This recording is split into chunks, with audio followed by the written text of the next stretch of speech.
Beneath the moss-hung oaks of Wilcox County, Alabama, something extraordinary unfolded in the spring of 1841. Belhaven Plantation's ledgers showed an unbelievable 47% spike in cotton, yields an increase that no one could explain through weather, soil, or science. But what those records didn't show was the cost. 23 enslaved men made that prosperity possible, and within 8 months, 17 of them were dead under circumstances so suspicious that the county coroner refused to record the details. For over 180 years, the Granger family descendants have hidden away a collection of letters that reveal a horrifying system of punishment and reward, a method so ruthless it redefines what we think we know about power, fear, and greed in the antebellum South. Tonight we uncover the truth buried beneath Belhaven's white columns, where ambition wore silk and cruelty disguised itself as mercy. Before we continue with this story of wealth and blood, do me a favor. If tales like this one, the dark corners of American history that won't stay buried, captivate you the way they haunt me, hit that subscribe button. And tell me in the comments, where are you listening from tonight? I want to see just how far these forgotten American nightmares reach. Now let's return to Alabama, 1841, when cotton was king, and human lives were the price of its crown. The Alabama Black Belt got its name from the dark, fertile soil that promised fortune to those willing to exploit it. By that year, Wilcox County was one of the richest cotton regions in the entire South, its prosperity built on enslaved labor, and the arrogance of planters who fancied themselves Southern royalty. Belhaven stretched across nearly 2,000 acres of prime riverfront land along the Alabama River, its docks busy with steamboats hauling cotton to Mobile and New Orleans. The mansion stood 3 stories tall, a Greek revival monument to wealth and control. Its grand veranda, held up by towering white columns, had hosted governors, senators, and cotton brokers who shaped the fate of the region. But by February of that year, the plantation's future hung by a thread. Constance Granger, just 28 years old, found herself suddenly in charge after the untimely death of her husband William Granger III, who reportedly died of apoplexy of the brain following a heated dispute with a rival planter. Left a widow with no heirs, staggering debts her husband had hidden, and a workforce skeptical of her authority, Constance was expected to fail before the next harvest. Her brother-in-law, Preston Granger, wasted no time spreading rumors that Belhaven would soon be auctioned off, and that he'd be first in line to buy it. But Constance wasn't the type to surrender. Born Constance Dalton of Charleston, she'd been educated beyond the norm for women of her time. Her father, a shipping merchant, had insisted his daughters learn mathematics and bookkeeping, as well as French and needlework. She could balance accounts as sharply as any mobile broker and knew her survival depended on one thing: production numbers that would silence her doubters. Belhaven housed 63 enslaved people that year. That year, field hands, house servants, and skilled workers in the gin house and carpentry shop. Under her late husband, the plantation had operated on a system of mild incentives, extra rations, better clothing, small privileges for meeting quotas. But Constance knew those rewards weren't enough. The debts were crushing over $8,000, and failure would mean losing everything she had ever fought for. So she made a decision that would forever stain the soil of Belhaven. She needed results, not steady progress, but an explosion of production, and she needed it fast. At the edge of the slave quarters stood the overseer's cottage home to Silas Drummond, a wiry man of 45 who had spent 7 years managing Belhaven's fields. He was like most overseers of the era, poor, white, rough, and cruel when needed, but always reminded of his low standing beneath the planter elite he served. Drummond assumed that with William Granger gone, Constance would depend on him completely, perhaps even grant him greater authority. But during their first private meeting in the plantation office, that illusion shattered.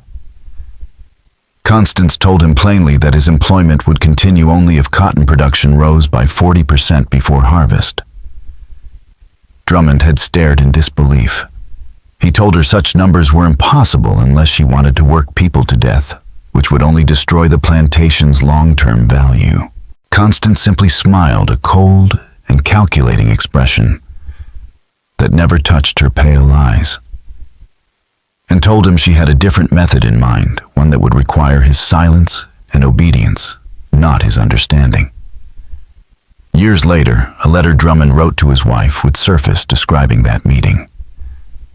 He said something in Constance Granger's voice had made his blood run cold. Not anger, not madness, but certainty, as though she had already weighed every cost and accepted it. 23 enslaved men worked Belle Haven's cotton fields under Drummond's command, ranging from 16 to 52 years old. Each carried scars, visible and invisible, from a lifetime of labor and survival. Isaac, 34, had been born on the plantation and knew every inch of its soil. Caleb, 19, was newly arrived from Georgia, still learning the rhythms of his new captivity. Samuel, 41, possessed a gift for timing the harvest, a skill that had saved him from the lash more than once. These men, like countless others across the South, had learned to survive through balance, working just enough to avoid punishment, but never so much as to raise expectations. It was a fragile equilibrium, one passed down through generations of bondage. But in March 1841, Constance Granger shattered that balance. She was about to manipulate the one thing even slavery couldn't fully extinguish: hope. Spring came early that year, the air heavy with warmth and the promise of growth. Constance moved through the big house like a woman reborn. She dismissed longtime house servants, replacing them with younger workers from the fields. She began dining alone on the veranda, where every worker could see her. She ordered dresses from mobile rich burgundies and dark greens instead of widow's black. Neighbors gossiped over tea, scandalized that a grieving widow would flaunt such colors, but Constance ignored them. Her performance wasn't for them, it was for the men in the fields. What happened next became part of Wilcox County legend, a story whispered for generations, but never fully written down. It was said to have begun one Saturday evening in late March as the enslaved community gathered in the quarters for their brief respite. Silas Drummond stepped out of the shadows and made an announcement that would ripple through Belle Haven like thunder. Mistress Granger has instituted a new system of reward. He declared, his voice uneasy, his eyes fixed on the ground. Each week, the man who exceeds his quota by the greatest margin will receive a special privilege.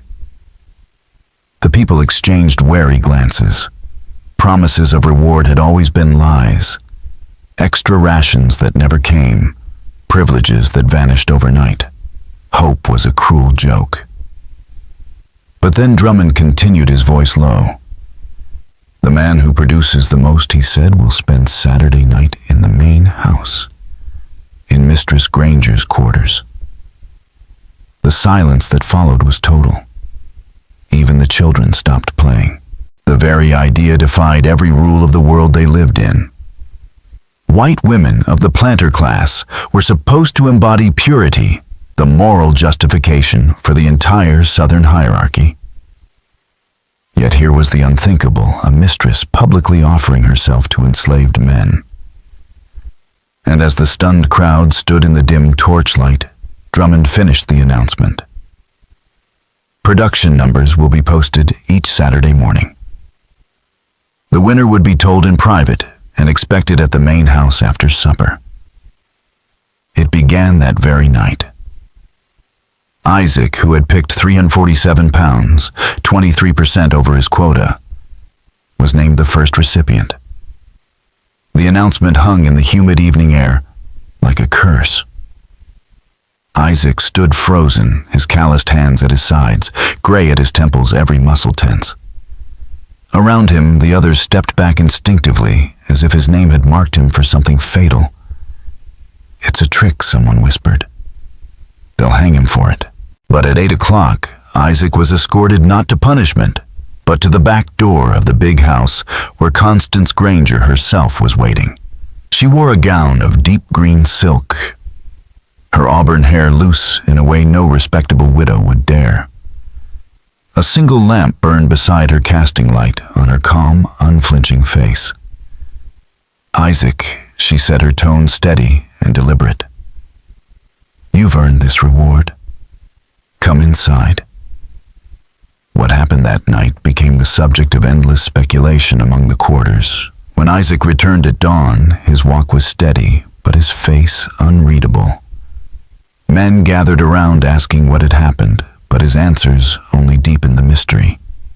"It was as she said," he murmured. "She treated me like a man who had earned something, like I had worth beyond the field." The words hung in the air, dangerous and disorienting in a world where human beings were property. Constance had offered something more insidious than violence recognition, not freedom, but the illusion of being seen, valued, chosen. When Caleb, the young newcomer, asked what she said afterward, Isaac replied softly, "She thanked me for my work. She said she looked forward to rewarding excellence again next week. And she asked if I thought the others would work harder now." The trap was revealed in that single question. This wasn't generosity, it was a system. A new order built on competition, vanity, and desire, one that turned survival itself into a weapon. Within days, the fields of Belhaven changed. Men who had once worked in careful rhythm now raced through the rows, driven by a hunger that had nothing to do with rations. The old unspoken balance, work hard, but not too hard, was gone. Bodies bent under the relentless Alabama sun hands, bleeding as they clawed at the cotton. Caleb, desperate to prove himself, picked until his fingers split open. Samuel, the older man who had always paced himself with wisdom, now pushed through the midday heat that once would have killed him. Even those who claimed disgust found themselves unable to resist the pull of the contest. By the second week, Caleb's name topped the list, 362 pounds. That night, he too walked to the main house. By dawn, he returned with the same haunted expression Isaac had worn. And still, production rose. By the third week, the results were staggering numbers no plantation had ever reported. Drummond's ledgers showed impossible figures. Men were working 14-hour days, driven by something neither whip nor hunger had ever achieved. But along with the soaring yields came something darker. The community that had survived through solidarity began to crumble. Men who had once shared watershade and whispered plans for endurance now watched each other with suspicion. A torn picking sack here, a misplaced gourd there, small sabotages that hinted at desperation. The overseers no longer needed to enforce order. The enslaved enforced it on themselves. And inside the mansion, Constance Granger documented it all. In a leather-bound journal later discovered hidden beneath a false drawer, she recorded each week's results, not just the cotton yields, but the psychological profiles of her participants.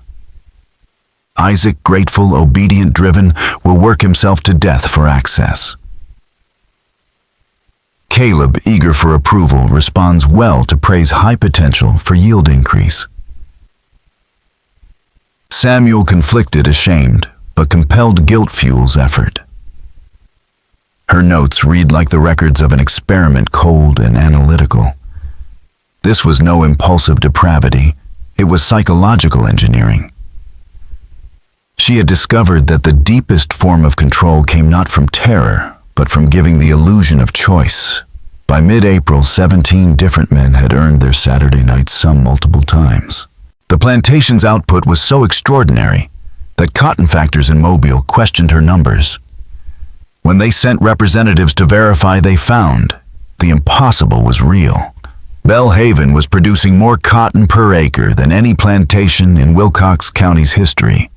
But the visitors also noticed something else, an unease that hung in the air thicker than the Alabama heat. The workers no longer sang in the fields. The rhythm of collective labor had been replaced by a grim mechanical silence, broken only by the sound of bowls tearing and sacks dragging.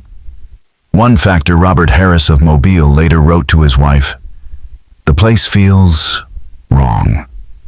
The men work like they're possessed, but it's not fear I see in their eyes. It's something hollow, something that used to be human." Robert Harris could never have known how close his uneasy words had come to the truth, or how deeply the sickness he sensed had already taken hold. By the end of April, Belhaven claimed its first life. Joseph, 36 years old, collapsed in the fields during the height of the afternoon heat. Dr. Ephraim Caldwell, the plantation's physician, listed the cause as heart failure from overexertion. But Joseph's death carried an unsettling detail. He had been the previous Saturday's winner. Just 4 nights before he'd spent his reward evening in the main house with Constance Granger. In the days that followed, he'd worked harder than ever, telling the others he'd win again, that he'd do whatever it took to earn another night where for once he wasn't treated as property. When he was buried the next day in the segregated section of the Plantation cemetery, marked only by a rough wooden board, the whispers began. The women of the quarters who had watched this system unfold, in horrified silence, finally began to speak. "She's killing them," said Ruth, a 50-year-old house servant who had seen too much to still believe in coincidence. Not with a whip or a rope, but with wanting making them kill themselves for a taste of being human. Another woman, her voice trembling, nodded. "My Thomas came back different. He won't speak of it, but now he works like a man possessed. His hands bled through the rags yesterday, and still he wouldn't stop. I asked why, and he said he needed to win again, needed to prove he was worthy." What Constance had unleashed was no longer just a cruel manipulation. It was a psychological contagion.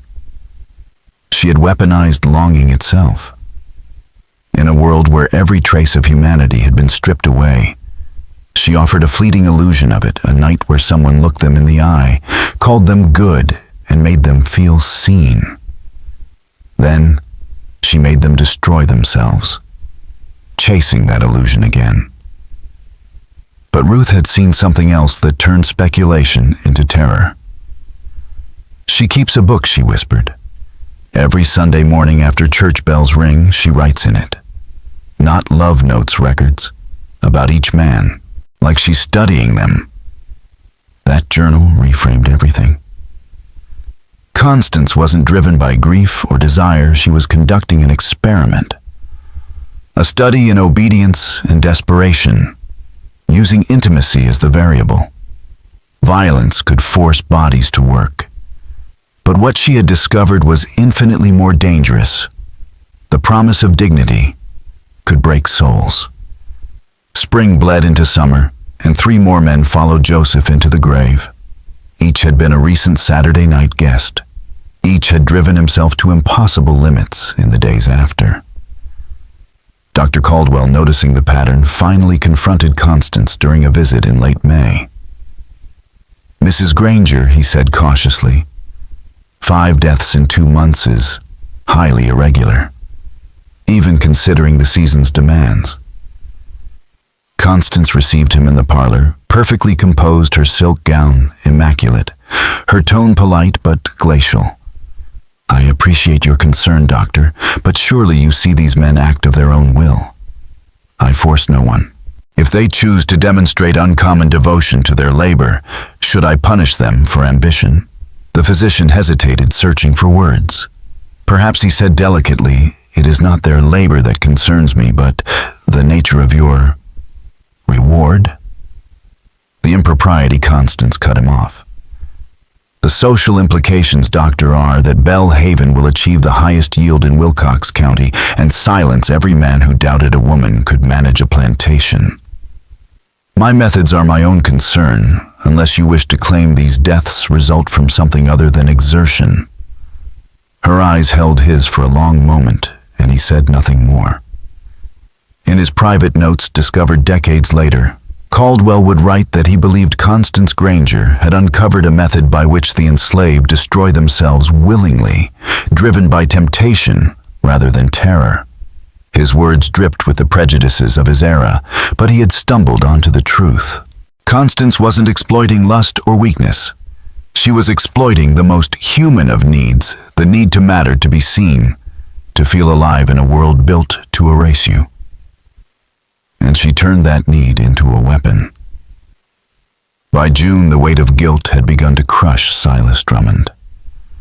His wife Martha would later testify that he'd taken to drinking, each night muttering to himself in the dark. "I'm not counting cotton anymore," he told her one evening, his voice thick with whiskey and despair. "I'm counting souls. She's found a way to make them volunteer for their own destruction, and I'm the one who rings the bell that calls them to it." Martha had begged him to leave to find another position, but Drummond only laughed bitterly. In the South's twisted hierarchy, overseers who quit weren't seen as moral, they were seen as weak. And weakness, like mercy, had no place at Belhaven. Constance had trapped Silas Drummond as completely as she had trapped the people she ruled over through fear, necessity, and the quiet understanding that ruin awaited anyone who resisted her. But she wasn't the only one playing a long game. Preston Granger Williams' ambitious younger brother had been watching Belhaven's unlikely success with mounting unease. At first, he had taken pleasure in expecting Constance to fail. A woman running a plantation alone was an inevitable scandal waiting to happen, or so he believed. Yet by June, his satisfaction had turned to frustration. The debts that should have sunk her were disappearing. The cotton yields were higher than any plantation in Wilcox County's records. And with every passing week, the window to acquire Belhaven at a discount was closing. So Preston paid a visit. Officially, it was to check on his late brother's widow. In truth, it was reconnaissance. He arrived to find the plantation running with mechanical precision fields, flawless bales stacked for shipment workers moving in eerie silence. To the untrained eye, it was perfection.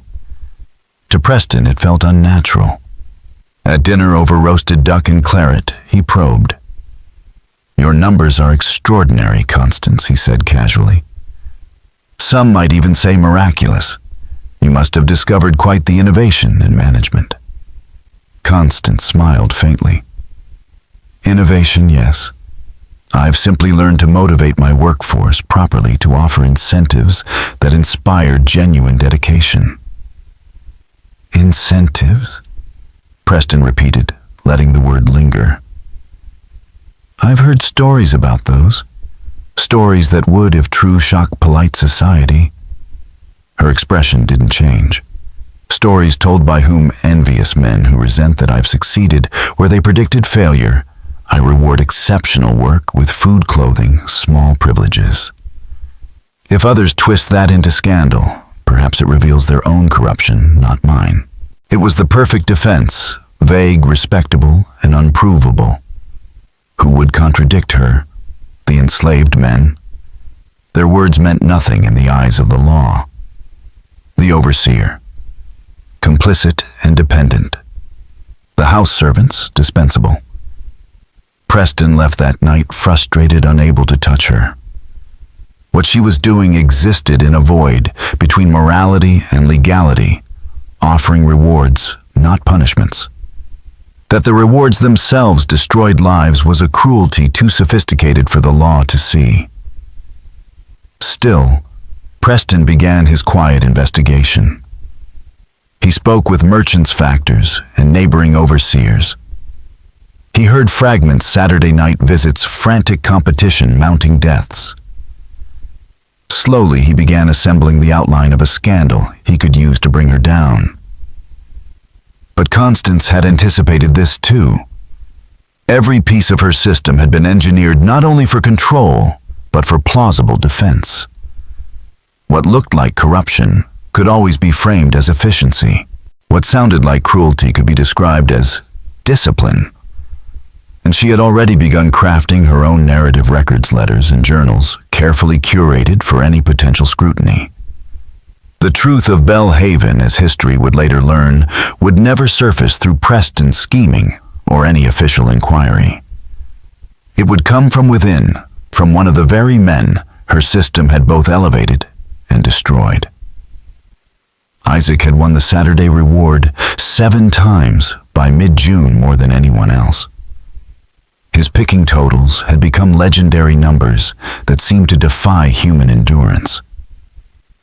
But the cost was carved into his body.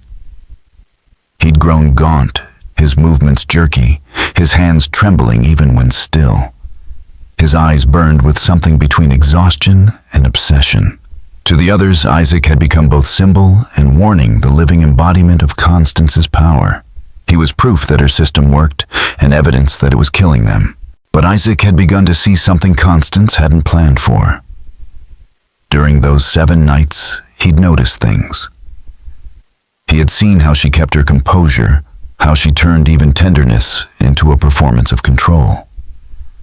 But sometimes small cracks appeared, a word muttered under her breath, a paper left in view, a calculation scribbled in the margins of her journal. He hadn't read the book, but he knew where it was kept, in the drawer of her bedside table, always locked afterward. One night, half asleep beside her, he heard her murmur to herself, her voice low and coldly precise. 17 deaths projected by August if current rates continue. Acceptable losses against projected yield.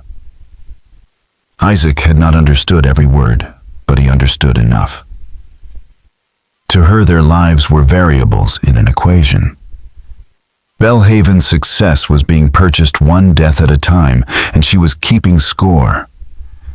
The realization hit Isaac like a hammer to the chest.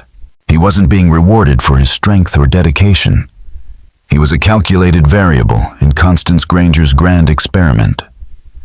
His life, his death, even his suffering had been accounted for in her cold arithmetic. She knew the toll her incentives exacted, knew the deaths were coming, and had already deemed them acceptable losses. The illusion shattered. What he had once mistaken for recognition was exploitation refined to its cruelest form. A system where desire and dignity were turned into instruments of destruction. And in the hollow, where shame and yearning had lived, something new took root: rage. But rage meant nothing for an enslaved man in 1841 Alabama. To strike a white woman, even to speak against her, was a death sentence. Running was no better beyond Belhaven, stretched miles of hostile country slave patrols and bounty hunters. Survival required cunning, not force. Isaac would have to destroy her the same way she destroyed him, with precision, patience, and understanding of human weakness. His only hope lay with Preston Granger. Constance's late husband's brother had both motive and power. Isaac had seen the way Preston watched her, resentful, suspicious, greedy. But there was no way he could simply tell his story. Any direct accusation from an enslaved man would be dismissed as insolence and punished brutally. He needed a way to deliver the truth without ever being named. That was when he remembered his secret. Before Belhaven, Isaac had belonged to a Quaker family in Georgia, a rare household that, in defiance of the law, had taught several of their enslaved people to read and write. They believed it a moral act, a path toward salvation. For Isaac, it had been both a gift and a curse. Literacy made him valuable, but also dangerous. He had hidden that skill ever since knowing discovery could mean torture or sale. Now, it would be his weapon. Through June's sweltering nights, Isaac worked by the faint glow of a smoldering lamp in the cabin he shared with 3 other men. On scraps of pilfered paper, he wrote a letter, not in the rough, uneven script of a field hand, but in careful, educated handwriting designed to disguise its origin. The tone was formal, factual, as though written by an anonymous observer. It described everything the Saturday night rewards: the deadly competition, the rising death count, and most damning of all, the existence of Constance's journal, where she recorded each encounter like data in an experiment. The letter ended with 2 instructions. If you seek proof, compare the records of cotton yields against the deaths among the male field workers. The pattern will expose itself. And search the mistress's chambers for a leather-bound journal hidden in her writing desk. It will confirm everything. To deliver it, Isaac needed help. He turned to Caleb, the youngest, most impulsive of the field hands. Caleb had also won the Saturday reward and was still naive enough to believe in change. Under the guise of doing extra chores near the main house, they slipped the folded letter into Preston's coat pocket while he dined with Constance on his next visit. He discovered it later that night after leaving Belle Haven while removing his jacket in his carriage. The contents froze him where he sat. Preston reread the letter twice, his initial disbelief turning to grim fascination. The claims were horrifying, but the logic was airtight. Over the next week, he quietly cross-referenced the Plantation's production ledgers, confirming the pattern the letter described. The more cotton Belle Haven produced, the more men died. Each death followed days of record-breaking labor, and according to rumor, one of Constance's reward nights. Preston then met privately with Dr. Caldwell, the plantation physician. When confronted, the doctor hesitated, torn between propriety and conscience. At last, he admitted what he'd feared all along. The pattern was real. He had even recorded it himself in coded notes, unwilling to name Constance outright, but unable to ignore the mounting bodies. But proving it, that was another matter. Preston could not simply demand to search a white woman's bedroom without cause. Doing so would trigger a scandal that could ruin the entire Granger name. He spent sleepless nights wrestling with the choice. What was worse, the shame of exposure or allowing the horror to continue? And the deeper he thought, the more chilling the implications became. If the letter was true, Constance hadn't just invented a new form of cruelty. She had uncovered something monstrous about the system itself. She had discovered that control didn't need a whip when it could weaponize hope that people could be broken more completely by being seen than by being beaten. It was the logical endpoint of slavery's logic, made horrifyingly efficient by a woman who had turned empathy itself into a tool of domination. While Preston wrestled with his conscience, Belle Haven spiraled toward catastrophe. The Saturday competitions had become savage. Men worked through injuries that once would have sent them to the infirmary. They picked cotton with bloodied hands, with fevers that burned through their bodies, with wounds still weeping under the sun. The drive for Constance's reward, the illusion of being seen, valued, desired, had devoured reason itself. On the first Saturday of July, the system finally cracked. For the first time, 2 men tied for the top. Isaac and a younger field hand named Daniel, whose obsession with earning a night in the big house had grown manic. Drummond, terrified to decide, brought the problem to Constance. Her response was characteristically cold and efficient. "Then both shall be rewarded," she said in sequence. "Isaac tonight, Daniel tomorrow." The message was clear. Sunday's visit was second place, a mark of inferiority, even in victory. Daniel's pride couldn't bear it. The following week, he worked with a desperation that frightened even the overseers. His fingers split open from the cotton burrs, and still he pushed on. By Thursday, he was coughing blood. By Friday, he could barely stand. On Saturday morning, he was dead. Dr. Caldwell examined the body and finally broke. His hands trembled as he faced Constance in the main hall, with Drummond and several servants as witnesses. "This has gone too far," he said, his voice hoarse. "You're killing these men. Whatever you're offering them, it's not worth their lives." Constance stood with calm precision, her black silk dress immaculate, her tone chillingly rational. "Doctor, are you suggesting I force anyone to labor beyond their ability? I reward excellence. If some men cannot master their own ambition, am I to blame for that?" "You know exactly what you're doing," Caldwell snapped. "You've found a way to exploit their need for humanity. You're using their hunger for dignity against them." Constance's gaze hardened. "And whose fault is that hunger, Doctor? Did I create the system that denies them dignity? No. I operate within it, as do you. You mend their bodies. Drummond drives their labor, and I own them. Don't pretend your hands are clean while mine alone are dirty." Her words landed like a curse. In that single exchange, she exposed the terrible symmetry of the world they all inhabited. She hadn't invented cruelty. She had refined it. Violence enslaved the body. Constance had found a way to enslave the soul. Ruth, the house servant, who had witnessed the argument from the doorway, carried the story to the quarters. That night, the truth spread like wildfire. The deaths were not accidents. The mistress knew, and she didn't care. Every back-breaking day, every reward, every death, it was all part of her design.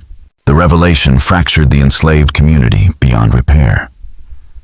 Some men, consumed by shame and exhaustion, refused to keep competing. Others clung to the system, insisting that stopping would mean their sacrifices had meant nothing. The tension boiled into fights, threats, and silence.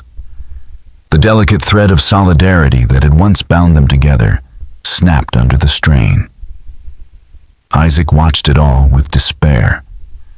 His letter to Preston had set things in motion, but not fast enough. If he didn't act soon, Belhaven would collapse into chaos, and more would die. Then fate gave him a chance. In mid-July, Preston returned officially to check on the estate's operations. Isaac positioned himself near the main house when the Prestons' carriage rolled up the drive. His body stooped in work, but his eyes fixed on the visitor. Just long enough for their gazes to meet. A dangerous gesture, one that could be dismissed as obedience if misread, but meant to signal understanding to a man already searching for the truth.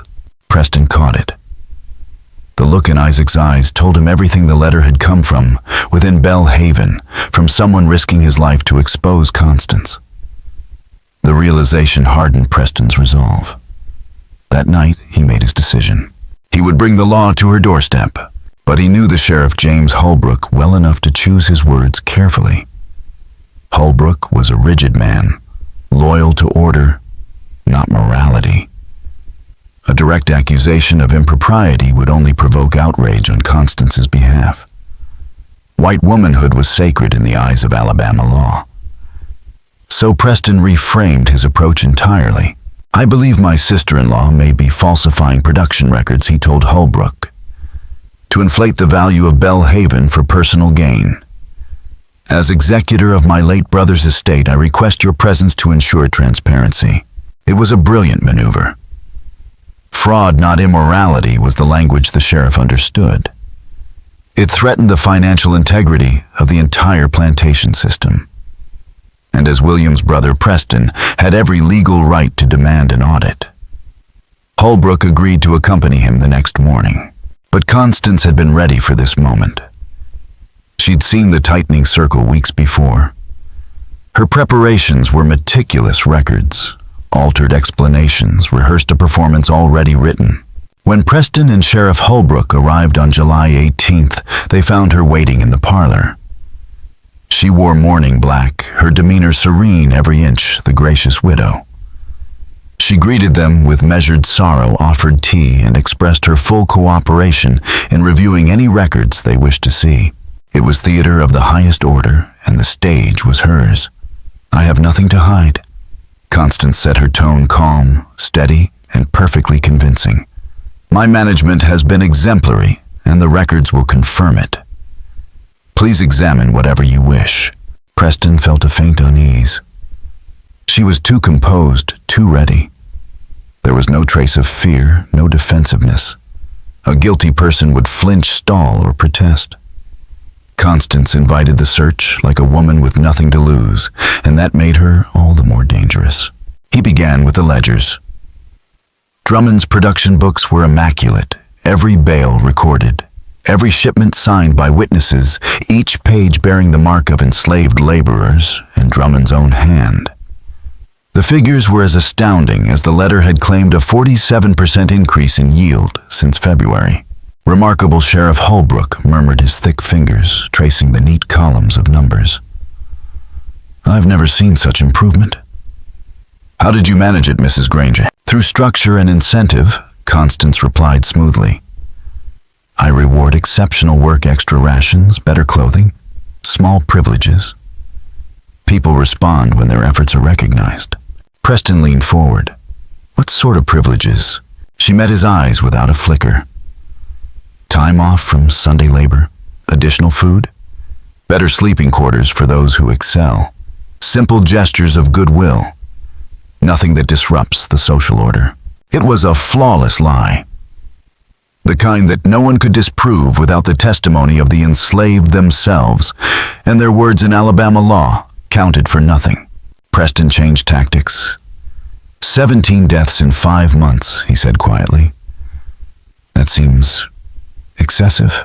Constance's face softened into the perfect image of sorrow. A tragedy, she said.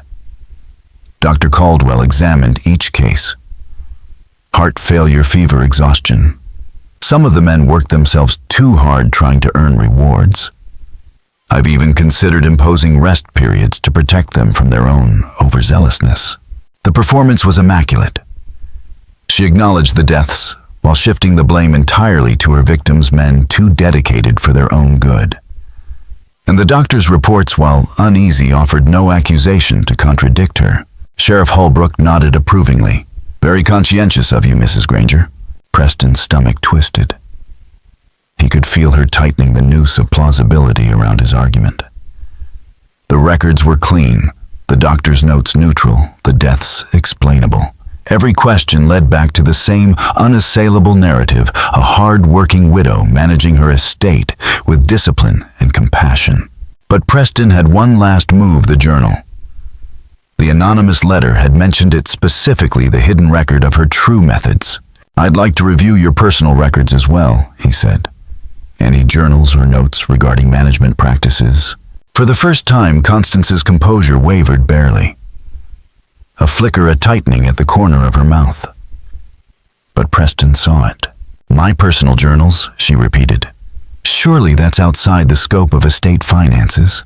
Not if they contain information relevant to plantation operations, he countered. I've reason to believe such records exist. The sheriff hesitated, caught between duty and decorum. Mr. Granger, unless you can provide specific evidence, I've received information suggesting Preston began. But Constance cut him off, her voice now edged with steel.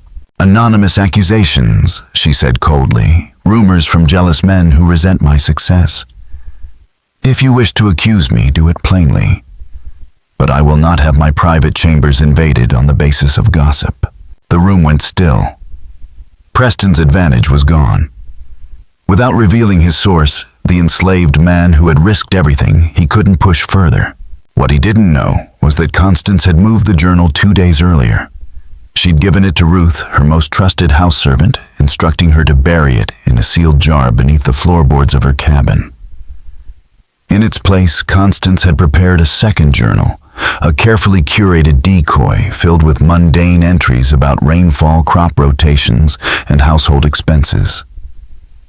If pressed, she could produce it without hesitation, and it would confirm nothing beyond her diligence. Preston, realizing the sheriff's sympathy was slipping away, tried one final gambit. Then let me speak with your overseer and your workers privately, he said. If your methods are transparent, surely they'll corroborate what you've told us. Constance smiled faintly. Of course. You'll find them quite satisfied with their conditions. The interviews began that afternoon. Drummond, summoned to the overseer's cottage, was pale and tight-lipped. He confirmed the incentive system, but described it in the same bland language Constance had used: extra food, better quarters, simple rewards. Nothing improper, he insisted. The deaths were tragic but natural. Preston saw the tremor in his hands, the sweat on his collar. The man was terrified. But he would not break. The enslaved workers were even less forthcoming. They knew too well the cost of speaking truth to power. Most kept their eyes down, answering in monosyllables. A few admitted to small rewards but denied any unusual treatment. Others claimed ignorance. Every word was shaped by fear. By dusk, the investigation was collapsing under its own decorum. Sheriff Holbrook, satisfied that nothing illegal had occurred, declared the matter settled. Constance had won again. The truth of Belhaven still lay buried literally beneath the floor of Ruth's cabin.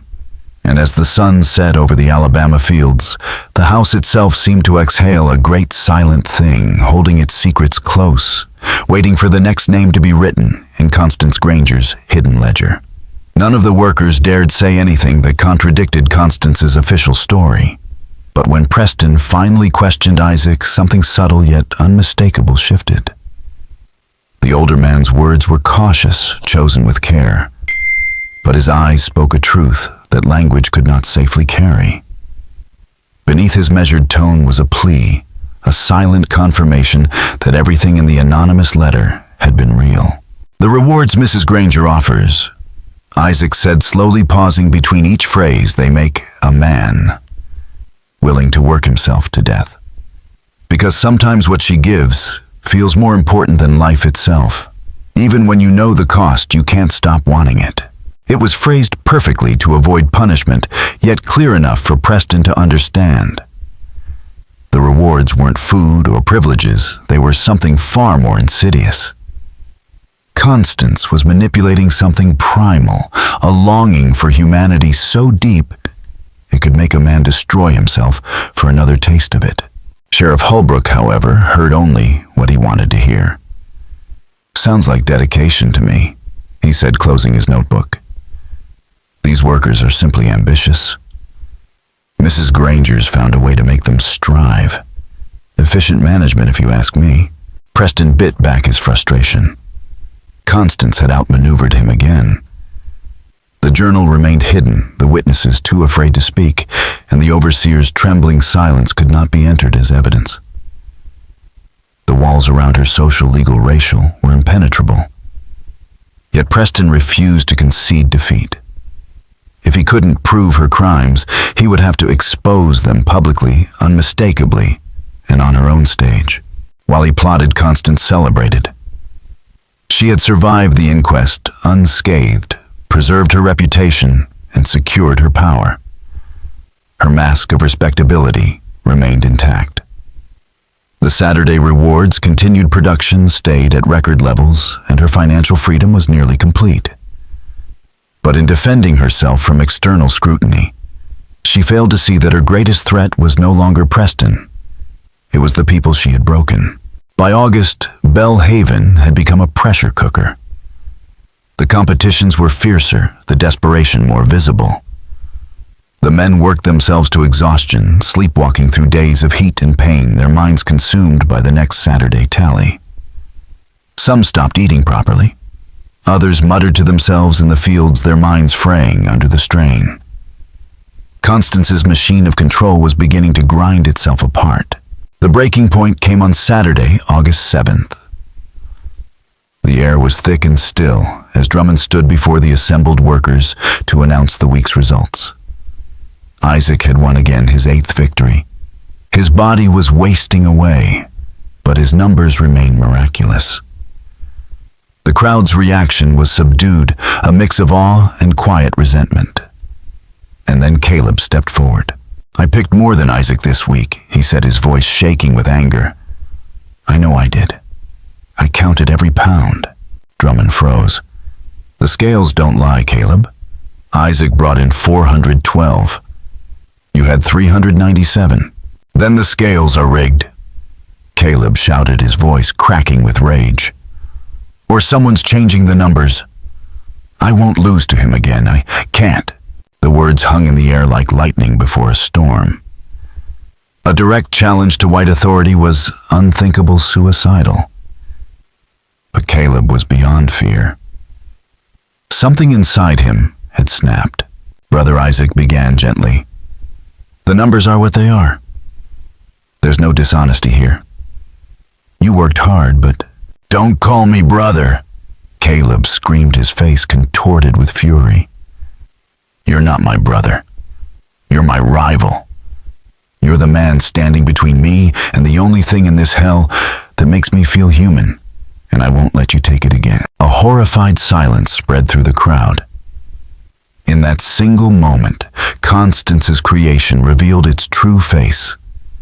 Men stripped of solidarity, turned into enemies by a system that fed on their yearning for worth. Drummond tried to intervene, his voice shaking. "Both of you calm down, this isn't—" But it was too late. Caleb lunged. His fist caught Isaac square in the jaw, and the two men fell into the dirt, swinging wildly. No longer competitors, but desperate animals, fighting for something neither fully understood.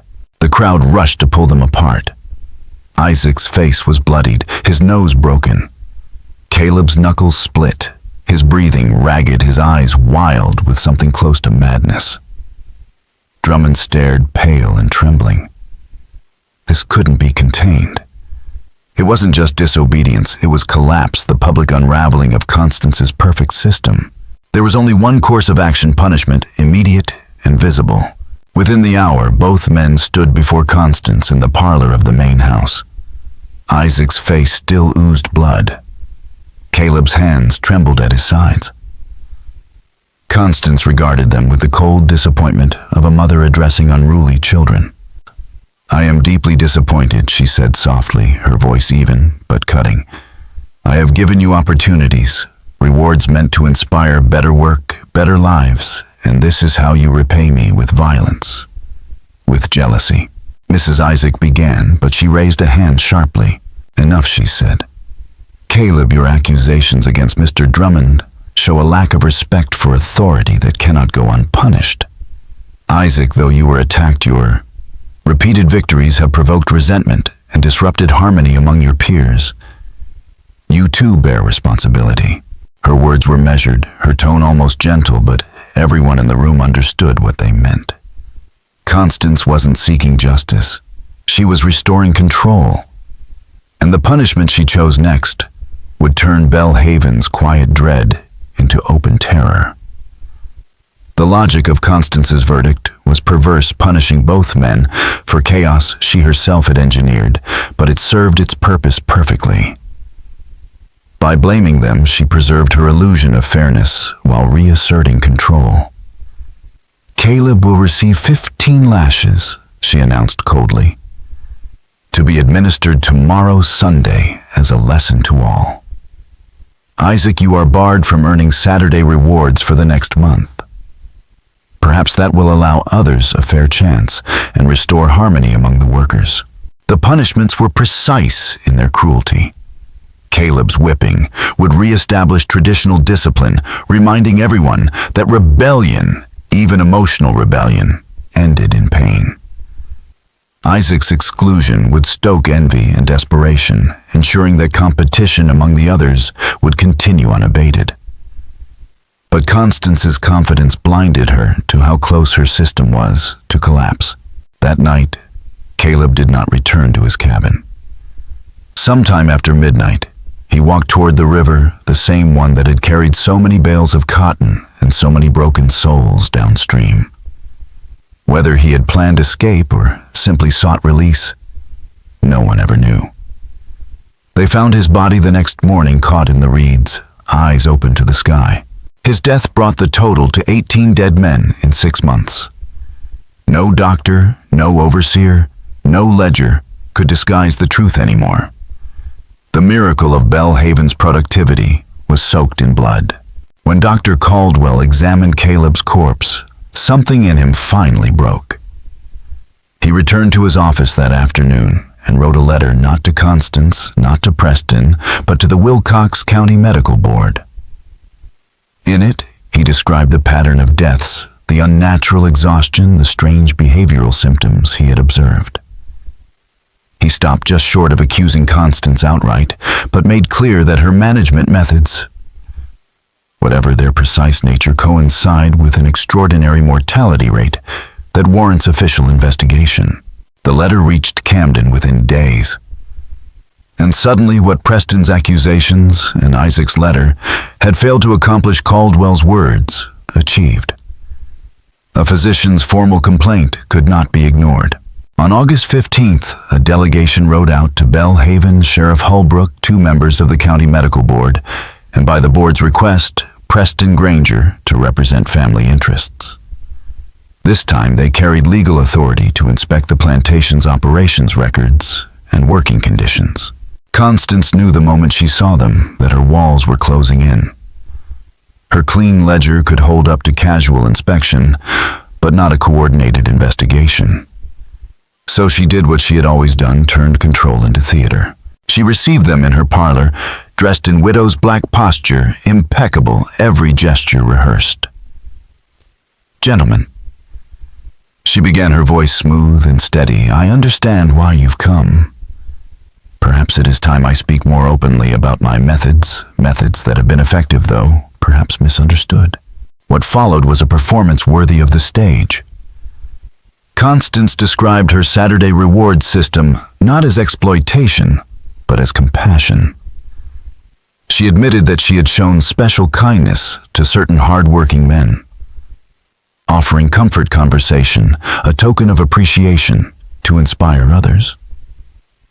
She painted herself as a lonely widow, experimenting with gentler forms of management, trying to lead through recognition rather than punishment.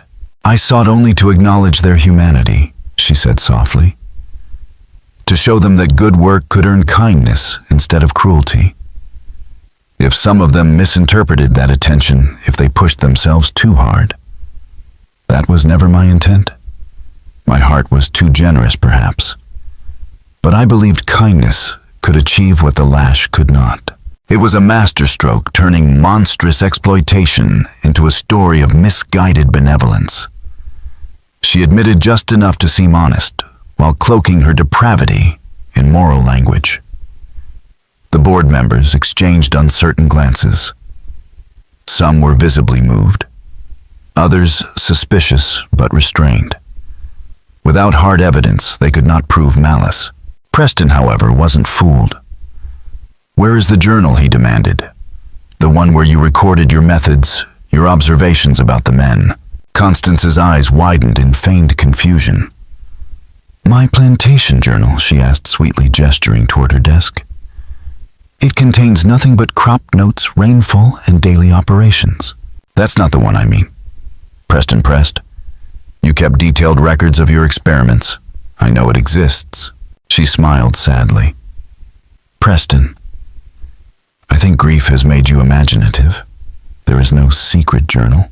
The search of her chambers turned up nothing but the decoy journal she had planted days earlier, filled with dull notations about crop yields and weather.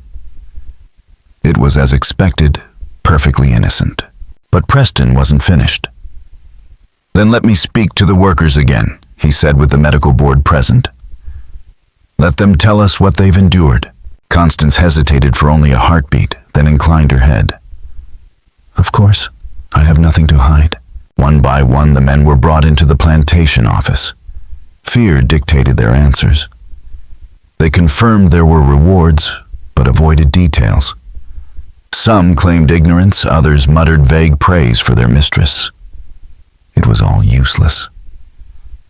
The system had taught them that silence was survival. And then came Ruth. The house servant stood before the panel, her hands trembling, her face drawn. For months, she had carried the secret, the hidden journal buried in a jar beneath her cabin floor, the deaths, the screams muffled behind closed doors, the endless suffocating guilt. When asked about the reward system, she hesitated. Her eyes darted toward Constance, who met her gaze with that same icy authority that had silenced everyone before. But this time, Ruth didn't look away. Something inside her cracked, releasing months of fear and grief. There is a book, she said quietly. Not the one in her desk. The other one. The one she told me to hide. The room went still. Constance's face drained of color, but her voice remained composed. Ruth is mistaken, she said quickly. The girl's confused. She's been unwell. But Ruth kept talking, the words pouring out now, unstoppable. I buried it where she told me. Beneath my cabin floor. A leather book in a jar. She said if anyone came asking questions, to say nothing. But I can't stay silent anymore. Too many men have died. It was the first and only time anyone inside Bellhaven spoke the full truth aloud. And within minutes, the machinery of Constance's control, so perfectly built, so carefully maintained, began to collapse. There is a journal, Ruth said softly, her eyes fixed on the floor. A leather-bound book where Mrs. Granger wrote down everything, the Saturday rewards, the real ones. What she gave the men, how they acted, how far they'd go for it. She wrote it all down like they were animals in an experiment. The room froze. For a long, terrible moment, no one breathed. Then Constance rose from her chair, her face drained of color before flushing crimson with fury. This woman is lying, she hissed. A disgruntled servant inventing tales to disgrace me. You'll regret this insolence. But Ruth kept speaking, her voice trembling but unbroken. It's buried under the floorboards of my cabin, she said. Second plank from the door, in a jar. Mrs. told me to hide it when Mr. Preston came asking questions. Said she'd sell my children south if I ever told. But I can't hold this secret anymore. Too many men are dead.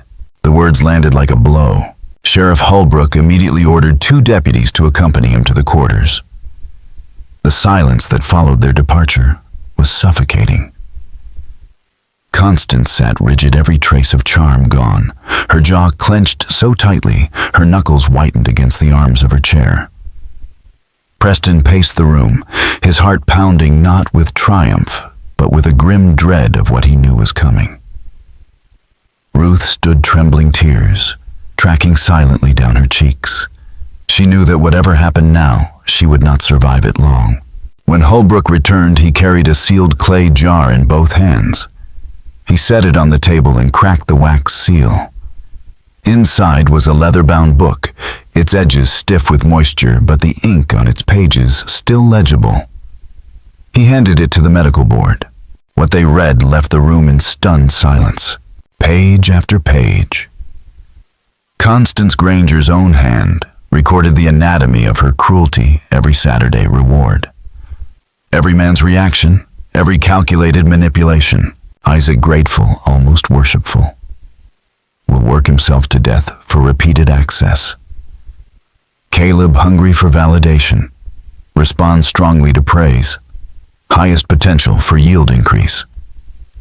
Projected 17 deaths by August if current rates continue. Acceptable losses against projected yield increase of 47%.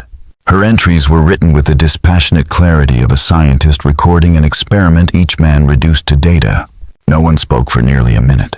Then Preston, his throat dry, said quietly, "She knew. She planned every death." Constance's mask finally cracked. "I did nothing wrong," she snapped. "They wanted what I offered. They begged for it. I gave them meaning, something their lives lacked." Her voice broke into something raw and feral. "Do you think they'd have worked like that without it?" Even Holbrook, who had earlier defended her, stepped back. The members of the medical board stared down at the book, appalled yet fascinated.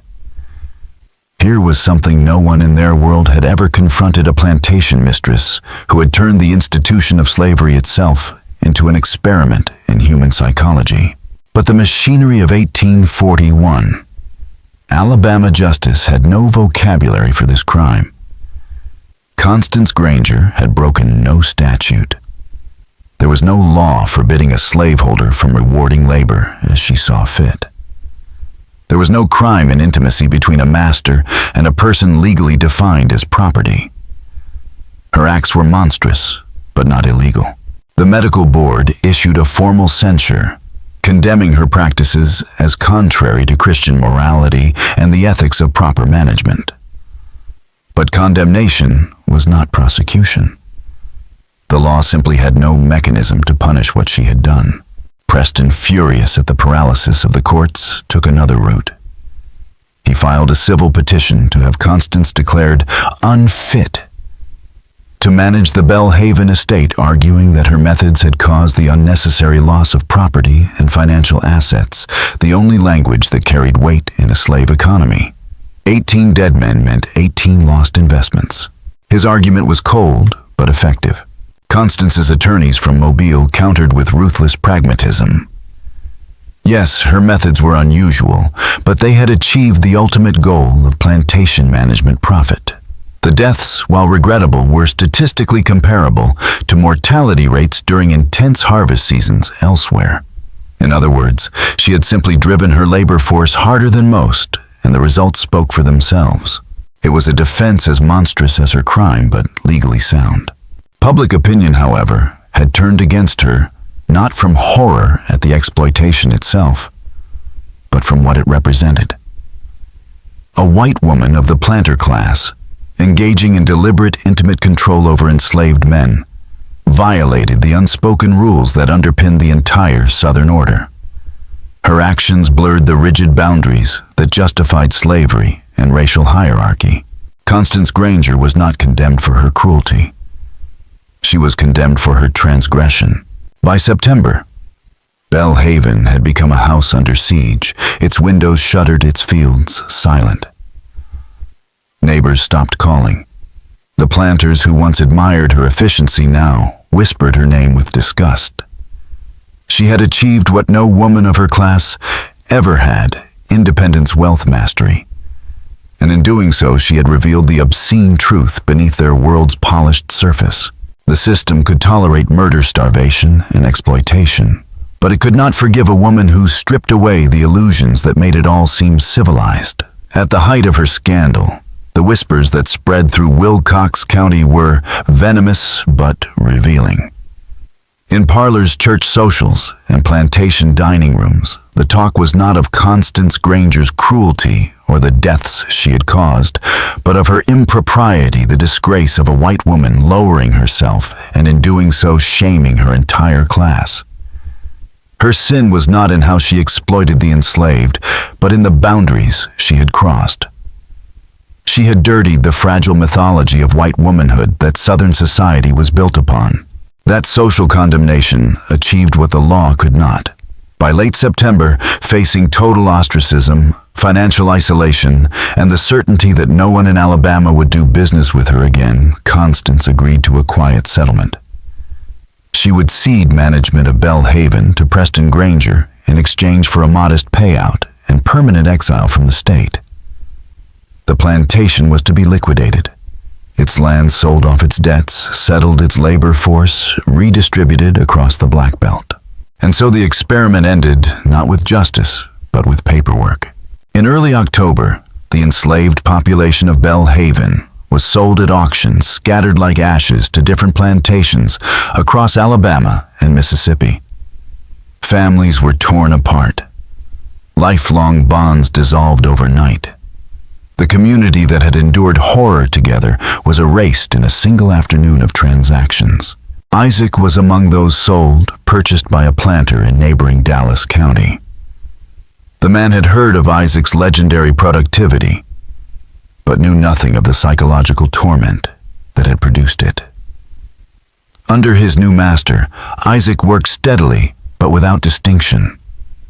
The fire that once drove him, the desperate need to earn what Constance had dangled before him, had gone out completely. He moved through his days like a man half alive, the ghost of Belhaven still chained around his soul. Ruth, the woman whose courage had exposed the truth, paid the price Constance had promised her. Before leaving Alabama, Constance arranged the sale of Ruth's 2 children to a trader bound for Louisiana, ensuring that the woman who had betrayed her would live out her days in grief. Ruth never saw them again.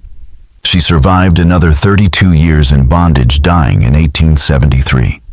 Long after the war that ended slavery, long after the world had forgotten Belhaven. Silas Drummond, the overseer who had helped enforce Constance's system, found that no one in the region would hire him. His name had become tainted by association. Even planters who sympathized with Constance wanted no part of the infamy. Within a year, Drummond packed up and left Alabama, entirely heading west into Texas territory. There his name vanished from record. Dr. Ephraim Caldwell, whose conscience had set the final investigation in motion, continued his medical practice quietly. He never again spoke publicly of the case. But in his private journals, found after his death in 1867, he wrote that Belhaven was the inevitable result of a society built on human ownership. Slavery, he wrote, corrupts not only those enslaved, but those who enslave. It tempts the imagination toward moral experiments that God himself would recoil from. As for Constance Granger, she disappeared into New Orleans under an assumed name. Some said she remarried a wealthy shipping merchant who never knew her history. Others claimed she lived alone in the Garden District, maintaining a veneer of respectability until yellow fever took her in 1853. No one knows whether she ever thought about Belhaven again, or the 18 men who died, proving her theory that hope could be deadlier than the lash. Preston Granger managed the estate's dissolution, selling Belhaven piece by piece. He profited enough to secure his family's reputation, though he never spoke of his sister-in-law again, except to caution others about unnatural management methods. To him, Constance's true crime was not murder, it was innovation. The production ledgers from Belhaven's final season, the ones showing that impossible 47% increase, remained in agricultural archives for decades. Scholars and planters studied them, searching for clues to her method. They spoke of efficiency, motivation, and discipline, never daring to confront what had really driven those numbers. The truth. The psychological experiment that turned human longing into fuel for profit was quietly erased, buried in the red Alabama soil, along with the bodies of the men who made Belhaven's miracle possible. The story of Anarchy. Belhaven Plantation became more than a scandal. It turned into a whispered warning passed from one generation of planters to the next. At dinner tables and church socials, behind lace fans and polite smiles, people spoke of the Granger woman, not with sympathy for the dead, but with horror at her defiance. Her name became shorthand for what happened when a woman stepped beyond her proper place. The cautionary tale wasn't what cruelty can do, but what happens when women try to rule without men. Sometime in the 1850s, the leather-bound journal, the document that had laid bare Constance Granger's methodical evil, vanished from official custody. Some said the Granger family destroyed it to protect their legacy. Others believed it was quietly sold, perhaps now sitting in some private archive, its pages brittle with age, but still intact, waiting to be rediscovered. What survives comes only from fragments, court transcripts, medical board minutes, Dr. Caldwell's journal entries, and a few surviving letters between planters who could not decide whether to condemn or admire her efficiency. Those fragments reveal something extraordinary and profoundly unsettling. Constance Granger had discovered that people could be controlled more completely through hope than through fear. She proved that recognition, the illusion of dignity, could break the human spirit faster than any whip. Her cruelty was not chaos, it was design. Each man's suffering was measured, recorded, and converted into yield percentages. She had turned empathy itself into an instrument of domination. That, in the end, was the true horror of Belhaven. It was not an anomaly, it was the logical conclusion of slavery's premise. If human beings could be owned, then their emotions, desires, and dignity could also be commodified. Constance Granger was not inventing a new evil. She was perfecting an old one. The only difference was that she wrote it down. 18 men, Joseph Daniel Caleb and 15 others whose names survive only in coroner records died in pursuit of what she promised them, a fleeting moment of humanity. They worked themselves into the grave for the right to be seen, to be acknowledged, to feel like men instead of property. Their deaths were tragic, but their tragedy was not unique. It was simply the most clearly documented version of what slavery demanded every day, a constant struggle for the smallest scrap of self-worth. After the Civil War, as the South tried to rewrite its past in more palatable colors, the story of Belle Haven quietly disappeared. It fit neither the myth of the cruel master nor the comforting fiction of the benevolent one. It was too intimate, too modern in its precision, too revealing of the psychological machinery that kept the system alive. It showed that the worst oppression didn't always come from hatred. It could just as easily come from intellect, from calculation, from understanding exactly what people need and using it against them. Today, the land where Belle Haven once stood is unrecognizable. The mansion is gone, the fields carved into subdivisions and shopping centers. Families walk dogs and push strollers over the same soil that once drank the sweat and blood of men who competed for their mistress's approval. There is no plaque, no monument, no sign that this ground once hosted one of the most disturbing experiments in the history of human exploitation. But in the archives of Wilcox County, the ghost remains. Letters, notes, and fragments still whisper the same terrible truth Dr. Caldwell once wrote in his journal. The evil of slavery is not merely in the lash or the chain, but in the imagination that seeks ever subtler ways to make men submit. Was Constance Granger uniquely monstrous?